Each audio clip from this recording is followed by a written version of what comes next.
Good morning, good evening. Ayan. Nagluto ako ng chicken breast adobo.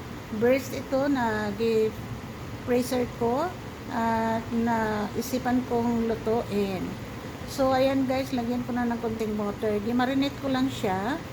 Linagyan ko siya ng paprika, turmeric, and soy sauce, vinegar, ground black pepper, and konting magic sarap. So, ayan guys, i-marinate ko lang siya kanina, and then ayan na, linuto ko na, and may ilagay tayo mamaya.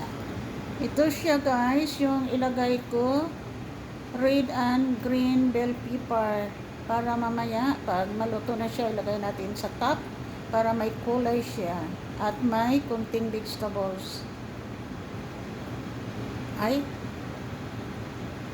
Okay. And now let's check guys.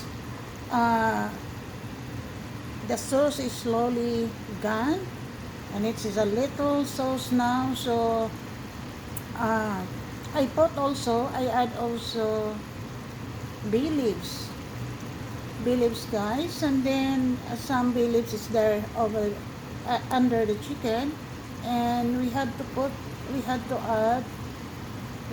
add green and red bell pepper. So this is now my chicken adobo in my other version of chicken adobo. This is chicken breast that I make, and I marinated before I cook this.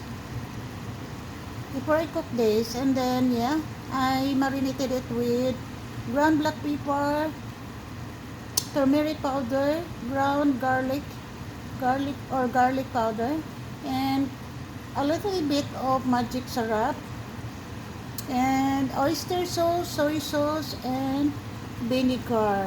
And then I put add bay leaves.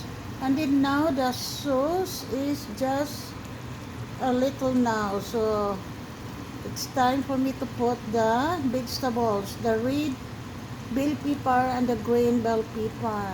So ayan guys.